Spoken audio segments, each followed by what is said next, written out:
मैं पूनम खेतान हमारी MKH commerce video series में आपका बहुत बहुत स्वागत करती हूँ। हम लेके आए हैं क्लास 11th के लिए कॉमर्स यानी अकाउंटिंग की फुल वीडियो सीरीज, जो आपको अकाउंट्स के जितने भी टॉपिक्स हैं आपके बुक के अंदर अप्रोक्स 20 लेसन्स हैं जो कि हम लोग यहाँ करने वाले हैं, उनकी वीडियो सीरीज हम आपके लिए लेकर आए हैं। आज जो टॉपिक हम करने वाले हैं वो है आपका बुक का lesson number 5, that is accounting equation. Very important lesson. तो चलिए स्टार्ट करते हैं हमारा आज का लेसन। अकाउंटिंग इक्वेशन, पहले इसका मीनिंग समझेंगे हम, उसके बाद में इसको एक्सप्लेन करते हुए आगे चलेंगे। Let's An accounting equation is a mathematical expression which shows that the assets and liabilities of a firm are equal. ये इक्वेशन ये कहती है कि कोई भी फर्म है, कोई भी कंपनी है, कोई भी बिजनेस है, उसके दो पार्ट होते हैं। एक तो हमने किसी को पेमेंट दे दी है, एक हमारे पास में जो पेमेंट है यानी हमारी जो एसेट्स हैं जिनके बिहाफ पे हम लायबिलिटीज अपनी पे करते हैं। तो उन दोनों का जो बैलेंस है वो हमेशा इक्वल रहना चाहिए। बैलेंस का मतलब ये क्या है? एकदम बराबर। ठीक है, तो ये जो अकाउंटिंग इक्वेशन है वो ये बोलती है कि किसी भी फर्म की एसेट्स और लायबिलिटीज ऑलवेज इक्वल रहती है। अब आपके मन में ये डाउट आ सकता है कि ऐसा थोड़ी होता है, हो सकता है कुछ ऊपर नीचे हो गया, अगर आपके पास कैश कम है तो कोई चीज ज्यादा हो सकती है या किसी तरीके से, लेकिन ऐसा नहीं होता है। वो सब हम इस चैप्टर के अंदर करने वाले हैं और आपको बिल्कुल अच्छे से समझ में आने वाला है। बेसिक जो चीज है इस इक्वेशन की वो ये है कि ये जो इक्वेशन है या जो भी अकाउंटिंग हम करते हैं that is based on dual aspect. Dual aspect का मतलब दो चीजों को प्रभावित करती है। कोई भी बिजनेस ट्रांजैक्शन अगर आपकी फर्म के अंदर, आपके बिजनेस के अंदर होती है तो वो कम से कम दो अकाउंट्स को इंपैक्ट डालती है, उसको इफेक्ट करती है, that is debit and credit. अब ये अकाउंटिंग इक्वेशन है, देखिए assets equal liabilities plus capital, ये बेसिक इक्वेशन है और इसी इक्वेशन को से हम दो और इक्वेशन बना सकते हैं। कैसे? पहले इस इक्वेशन को समझिए। ये जो मेथड है, ये जो इक्वेशन है वो आपको बोलती है कि किसी भी फर्म की जो एसेट्स है वो उसकी लायबिलिटीज प्लस कैपिटल के इक्वल होती है। ठीक है, अब इसको थोड़ा सा हम लोग समझेंगे। ये आपकी फर्म की बैलेंस शीट है। बैलेंस शीट के बारे में भी हम जानेंगे आगे। बैलेंस शीट के अंदर आपको क्या दिया होता है कि आपने कितनी कैपिटल लगा के आपने अपना बिजनेस स्टार्ट किया। ठीक है, ये होती है आपकी लायबिलिटी साइड, ये होती है आपकी एसेट साइड। ओके, आपने कैपिटल लगा दी 50,000, कैश लगा दिया लाइक, ठीक है। फिर आपने किन्हीं लोगों से कुछ उधार लिया, उसको हम बोल देते हैं मान लीजिए क्रेडिटर। ठीक है, 1 लाख के आपके क्रेडिटर्स हो गए। ओके, कुछ आउटस्टैंडिंग एक्सपेंसेस हैं वो मान लीजिए हम 10,000 कर लेते हैं। ठीक है, अब क्या होगा कि ये जो मनी आई है आपके पास में, ये जो आपके पास में लिक्विड है, इसको क्या करेंगे आप? कैपिटल कैश में लेके आए हैं, तो जैसे ये आपकी क्या होती है? लायबिलिटी होती है। ये फर्म के लिए लायबिलिटी होती है कि जिसने इसके अंदर, इस बिजनेस के अंदर कैपिटल लगाई है, इन फ्यूचर वो कैपिटल जो है वो हमें उनको पे करनी ही पड़ेगी, तो वो ये फर्म की लायबिलिटी होती है। और ये जो कैश है वो आपकी क्या हो जाएगी? एसेट में आ जाएगा। ये 50,000 कहाँ आ गए? यहाँ पे आ गए। ठीक है, अब यहाँ पे आपको क्रेडिटर्स दिख रहे हैं। क्रेडिटर्स मतलब जिनको फर्म ने पैसा देना है, तो वो क्रेडिटर्स हो सकता है इस 1 लाख के अंदर हमने किसी से माल उधार लिया। ठीक है, तो वो माल अगर स्टॉक जो है वो क्या आ जाएगा? 50,000 का मान लीजिए हमने स्टॉक लिया और इस 50 जो बाकी 50,000 रह गए, उस 50,000 से हमने क्या खरीद ली? एक मशीन भी खरीद ली। ठीक है, और इस तरीके से ही कुछ यहाँ पे प्रिलिमिनरी एक्सपेंसेस, प्रीपेड होते हैं वो भी हमारे यहाँ पे 10,000 के हैं। ठीक है, इस तरीके से ये जो आपका इस साइड का टोटल और इस साइड का टोटल ऑलवेज इक्वल रहेगा। ठीक है, अब इस इक्वेशन को हम थोड़ा सा और मॉड्यूलेट करते हैं। अब अगर हम लोगों को लायबिलिटीज निकालनी हो तो क्या होगा, उसका फॉर्मूला क्या होगा,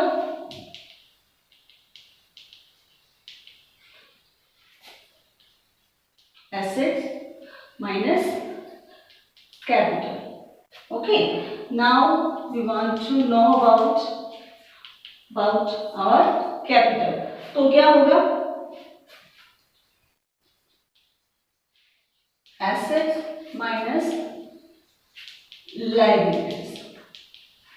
तो इस एक इक्वेशन से हमने 3 इक्वेशन इसको बना ली, जो कि घूम फिर के सारी चीजों का ये क्रक्स आ जाता है कि आपकी जो एसेट्स है वो लायबिलिटी प्लस कैपिटल को मिला के और वो आपकी एसेट्स का टोटल होता है। लाइक ये जो है ये क्या है, कैपिटल, और ये दोनों क्या है आपकी लायबिलिटीज हो गई ना। तो कैपिटल प्लस लायबिलिटी मिला के आपकी एसेट्स होती है। ऐसे ही एसेट्स के अंदर से अगर आप लायबिलिटी निकाल देंगे तो आपकी कैपिटल निकल आएगी, एसेट्स के अंदर से कैपिटल निकाल देंगे तो आपकी लायबिलिटीज निकल आएगी। ठीक है, ये स्टूडेंट्स, तो अब हम करते हैं इस चैप्टर का न्यूमेरिकल पोर्शन।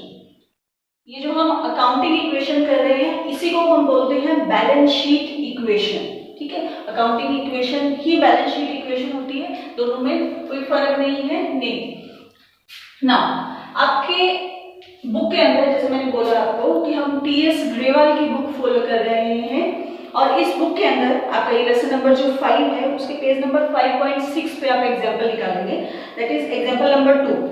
एग्जाम्पल नंबर 2 के अंदर बहुत सारी चीजें आपको क्लियर हो जाएगी। देखिए इसके अंदर ये दिया हुआ है, prepare the accounting equation on the basis of the following. First, started business with cash ₹70,000। तो हम स्टेप बाय स्टेप चलेंगे, एकदम से सारी चीजें नहीं बताने वाली हूं मैं आपको। इसको आप इस तरीके से पार्ट्स के अंदर डिवाइड कर लेंगे, और एसेट्स को हम जैसे जैसे एसेट्स आती जाएंगी उनको हम उस तरीके से ही लिखते जाएंगे। ऊपर हमने ये इक्वेशन लिखी है जो कि बेसिक इक्वेशन थी, that is assets equal liabilities plus capital. यानी इस पोर्शन के अंदर यहाँ पे हम सारी एसेट्स लिखने वाले हैं जैसे जैसे कोई एंट्री आती जाएगी, और इस साइड में हम लोग लायबिलिटीज प्लस कैपिटल के अंदर कोई ट्रांजैक्शन से क्या चेंजेस हो रही है वो हम यहाँ पे लिखते जाएंगे। ठीक है, तो आपकी जो फर्स्ट ट्रांजैक्शन है वो क्या है कि बिजनेस स्टार्ट किया है ₹70,000 से।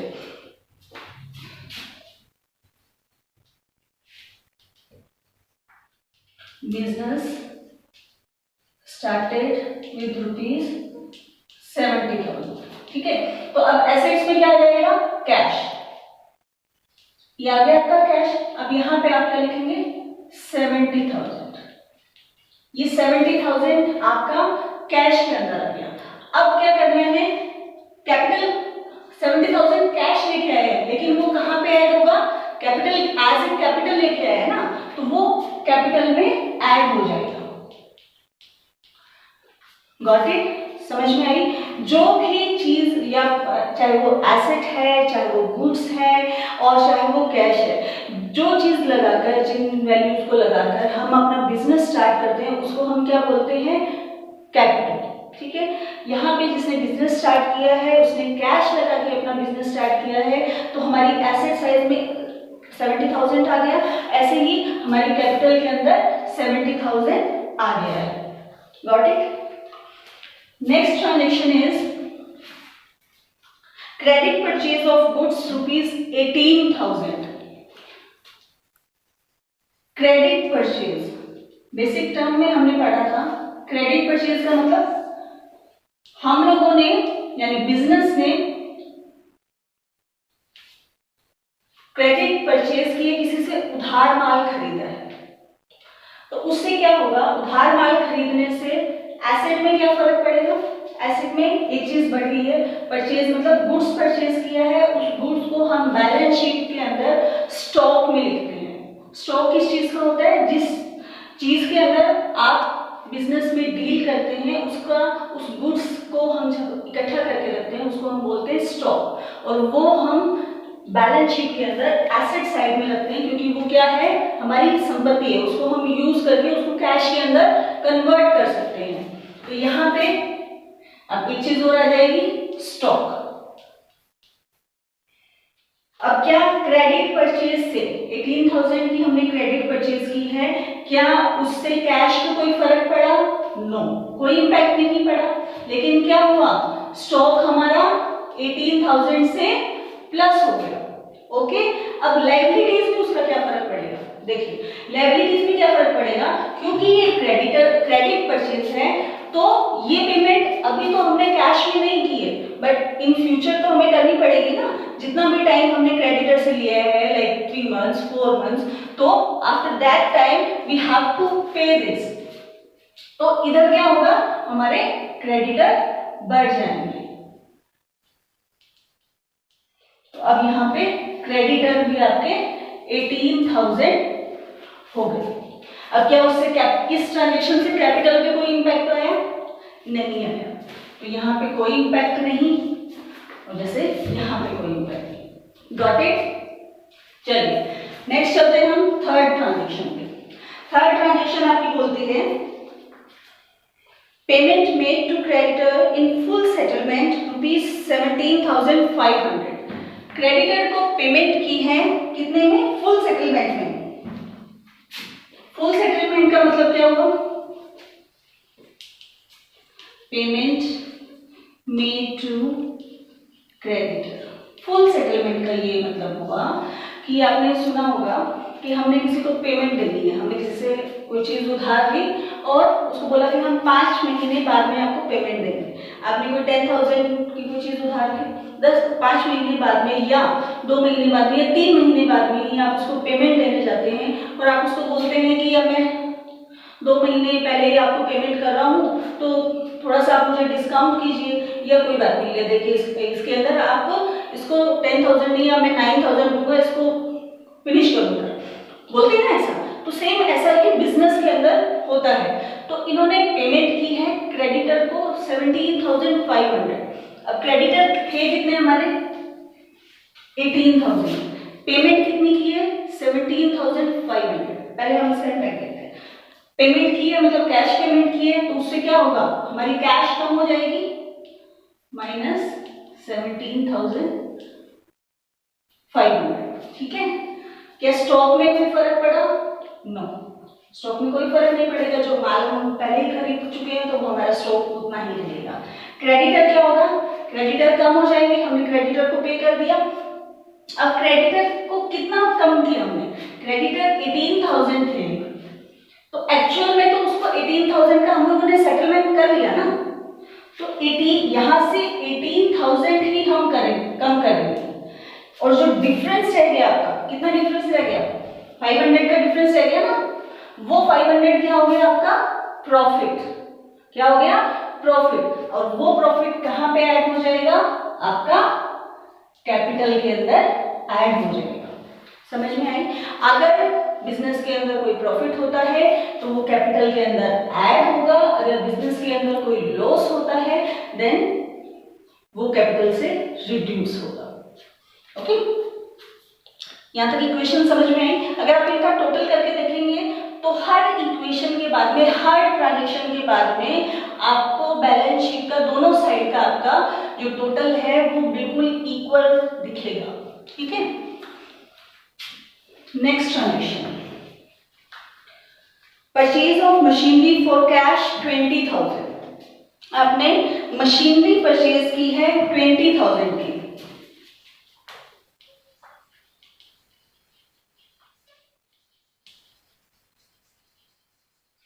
की मशीनरी कैश परचेज की है, तो क्या होगा?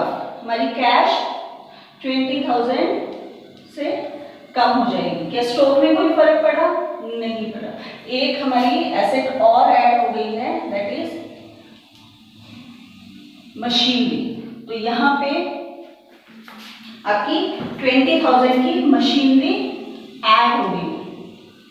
इधर देखिए, ये इस सेम डायरेक्शन के अंदर ही इसका फर्क पड़ा है, सेम साइड में ही इसका फर्क पड़ा है, उस साइड में कोई इंपैक्ट नहीं पड़ा। देखिए 20,000 से आपकी कैश कम हो गई और 20,000 आपके एसेट के अंदर यानी मशीनरी में बढ़ गए, तो यहाँ पे उस लायबिलिटी साइड में कोई भी इसकी ट्रांजैक्शन का कोई इंपैक्ट नहीं पड़ेगा, ये यही कंप्लीट हो गया। अब इसको करेंगे हम टोटल और आप देखेंगे कि यहाँ पे सेम आएगा सर। ये आपके हो गए 70,000, 75, 20 that is 32, 500 and this is 18,000, 20,000 और यहाँ पे भी करेंगे, ये नील हो गया है और ये हो गया आपका 70,500 और इन सबका भी अगर आप टोटल करेंगे तो वो आपका दिखाएगा 70,500।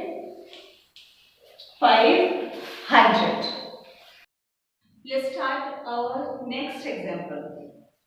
अभी जो हम एग्जाम्पल करने वाले हैं दैट इज एग्जाम्पल नंबर 4। इस एग्जाम्पल के अंदर बहुत सारी ट्रांजैक्शन दी हुई है जिससे आपको समझ में आएगा कि और कितना इम्पैक्ट पड़ता है अलग अलग जो हम लोग एंट्री करते हैं या अलग अलग तरीके की ट्रांजैक्शन होती है। ठीक है, तो ये देखिए आप एग्जाम्पल नंबर 4। फर्स्ट ट्रांजैक्शन है Ram started business with cash ₹25,000 and cheque of ₹25,000 to open a bank account. अब राम ने एक बिजनेस स्टार्ट किया है, फर्स्ट ट्रांजैक्शन ये हुई है कि आपने कैश लेके आए हैं और कुछ आपका बैंक में डिपॉजिट है। Business started with cash and bank deposits. ठीक है, इस तरीके की। अब आप क्या करेंगे, अब एसेट्स में कुछ कॉलम्स बढ़ जाएंगे। 25,000 आपके कैश में बढ़ जाएंगे, फिर आपका एक आ जाएगा 25,000 हो गए आपके बैंक में। अब यहाँ पे एसेट्स में कितने हो गए 25, 50,000 हो गए। और जो भी लगा के हम अपना बिजनेस स्टार्ट करते हैं तो वो कहाँ पे आता है, वो हम आता है हमारे कैपिटल के अंदर। तो यहाँ पे आपके कैपिटल के अंदर ₹50,000 हो जाएंगे और किसी चीज पे अभी कोई इम्पैक्ट नहीं पड़ रहा है। तो यहाँ पे इस ट्रांजेक्शन से आपको समझ में आ रहा है एसेट साइड का टोटल कितना है 50,000, लायबिलिटी साइड का टोटल कितना है 50,000। Okay, let's do next transaction. Next है आपकी purchase goods on credit. Goods purchase की है और वो भी क्रेडिट पे। परचेज गुड्स ऑन क्रेडिट, जैसे लास्ट एग्जांपल में भी हमने ये किया था, कितने 4,000 की। तो गुड्स यानी किसमें आएगा हमारे एसेट साइड के अंदर, स्टॉक के अंदर हम उसकी एंट्री करेंगे। तो एक और बढ़ गया है यहाँ पर टाइटल, तो गुड्स ऑन क्रेडिट। तो क्या कैश पे कोई इंपैक्ट पड़ेगा, नो। क्या बैंक से हमने कोई एंट्री की है, नो। स्टॉक आपका कितना बढ़ गया है 4,000 से, और उसका इम्पैक्ट लायबिलिटी साइड में क्या बढ़ेगा कि जितनी उधार हम लोगों ने ली है, जितना क्रेडिट परचेज किया है, उतने ही से हमारे क्रेडिटर बढ़ जाएंगे। क्रेडिटर, तो यहाँ पे क्रेडिटर साइड में हम यहाँ 4,000 आपके क्रेडिटर हो।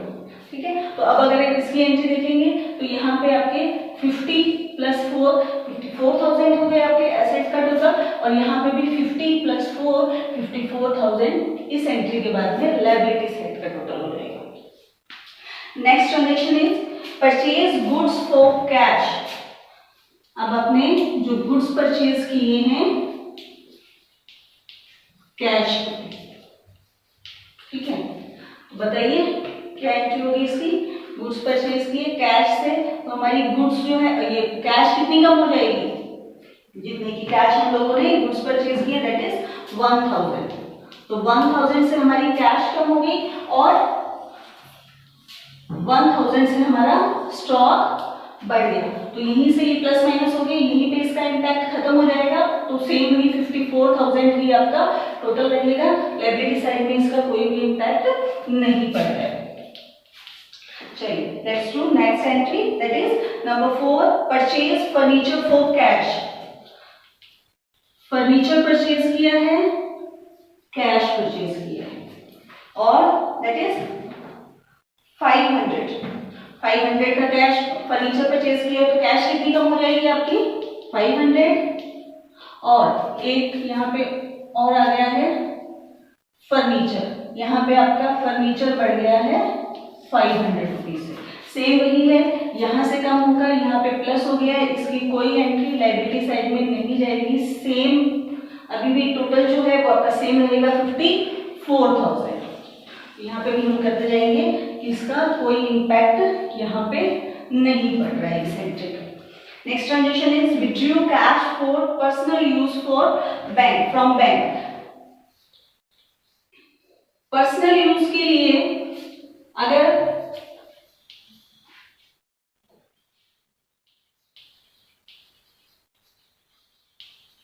विड्रॉल है ये आपका, विड्रॉल मतलब आप ड्राइंग्स जिसके बोलते हैं ना, बेसिक टर्म्स में हम लोगों ने पढ़ा था ड्राइंग्स, तो पर्सनल यूज के लिए जो इसका प्रोप्राइटर है, जो फर्म के मालिक हैं, उनमें से किसी ने या उसने पर्सनल यूज के लिए पैसे निकाले हैं। कितने रुपीस निकाले हैं 700, तो उससे क्या होगा, बैंक से निकाले हैं, बैंक से निकाले, तो क्या होगा कि यहाँ पे बैंक अकाउंट जो है वो हमारा 700 से कम हो जाएगा। और एक चीज और बताई थी कि जब हम ड्राइंग्स करते हैं, जब बिजनेस से ड्राइंग्स होती है, विड्रॉ किया जाता है पैसा, तो वो कैपिटल को रिड्यूस करता है। तो ये 700 की कैश में कोई एंट्री नहीं है, स्टॉक पे कोई इम्पैक्ट नहीं है, फर्नीचर पे कोई इम्पैक्ट नहीं है, लेकिन क्या होगा, ये उतनी ही अमाउंट से आपकी कैपिटल को रिड्यूस कर देगा। Got it? अब क्रेडिटर पे इसका कोई इम्पैक्ट नहीं है। नेक्स्ट करेंगे हम entry 6 number, paid rent. Rent पे किया है आपने। एक चीज ध्यान रखेंगे कि जब आप कोई भी खर्चा करते हैं, अगर आपके बिजनेस के अंदर कोई भी आप एक्सपेंस कर रहे हैं, तो वो क्या होगा, आपकी कैश को कम कर देगा, प्लस आपकी कैपिटल को भी वो कम कर देगा, प्रॉफिट, क्योंकि वो क्या है, बिजनेस के लिए लॉस है, तो वो आपकी कैश भी कम करेगा एसेट साइड से, एज वेल एज आपके कैपिटल को भी कम कर देगा, क्योंकि वो हमारे लिए लॉस है। इसको देखेंगे आप, पेड रेंट, ये है आपका ₹200 का, तो क्या होगा, 200 से आपकी कैश कम हो जाएगी, बैंक पे कोई इम्पैक्ट नहीं है, स्टॉक पे नहीं है, फर्नीचर पे नहीं है, और एज वेल एज आपकी कैपिटल कम हो जाएगी 200 से। ठीक है, फिर चलते हैं हम अपनी नेक्स्ट ट्रांजेक्शन पे, that is received interest from bank. Received interest from bank, तो बिल्कुल अपोजिट है। जब आपके बिजनेस के लिए कोई रेवेन्यू है, कोई इनकम आ रही है, तो उससे क्या हो जाता है, आपका कैश या बैंक अकाउंट जो है वो बढ़ जाएगा, और वो आपकी कैपिटल को भी इंक्रीज करेगा, वो आपकी कैपिटल के अंदर इंक्रीज हो जाता है। तो आपको बैंक से इंटरेस्ट मिला है 100 रुपीज का, तो हम बैंक के अंदर 100 रुपीज ऐड कर देंगे, कैश पे कोई इम्पैक्ट नहीं है, स्टॉक पे नहीं है, फर्नीचर पे नहीं है, और ऐसे ही आपकी कैपिटल जो है वो 100 रुपीज से बढ़ जाएगी। नेक्स्ट एंट्री करेंगे हम number 8, sold goods on credit. आपने गुड्स सोल्ड किए हैं, यानी माल बेचा है, आपने गुड्स बेचे हैं, और वो भी क्रेडिट पे, उधार बेचे हैं, या हम इसको लिख सकते हैं क्रेडिट सेल।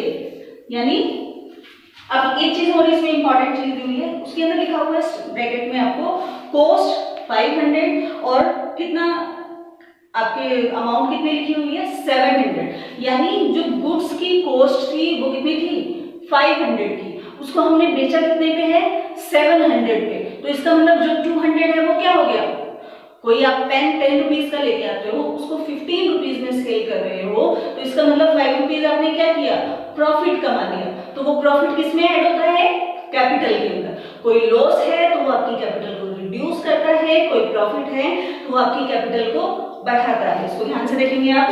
क्रेडिट सेल हुई है तो जैसे क्रेडिट परचेज करने से हमारे क्रेडिटर बढ़ जाते हैं, वैसे ही क्रेडिट सेल हुई है यानी उससे हमने इन फ्यूचर पैसे लेने हैं तो उसको हम क्या बोलते हैं, डेटर्स।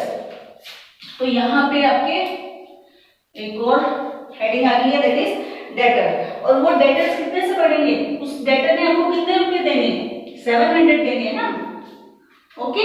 और क्या होगा, और कहाँ पे इम्पैक्ट पड़ेगा, आपने 500 रुपए का माल उसको यानी गुड्स सेल किए हैं, तो वो गुड्स कहाँ पे थे, स्टॉक में थे। स्टॉक से अब कितने रुपीस कम होंगे, 500 का ही था ना वो, 700 का तो नहीं था। 500 के आपके गुड्स कम हो गए, 700 आपके डेटर्स हो गए, और 200 का जो प्रॉफिट है वो आप कहाँ एंट्री करेंगे, वो आपकी कैपिटल इंक्रीज हो गई है। अब है आपकी पे टू क्रेडिटर्स।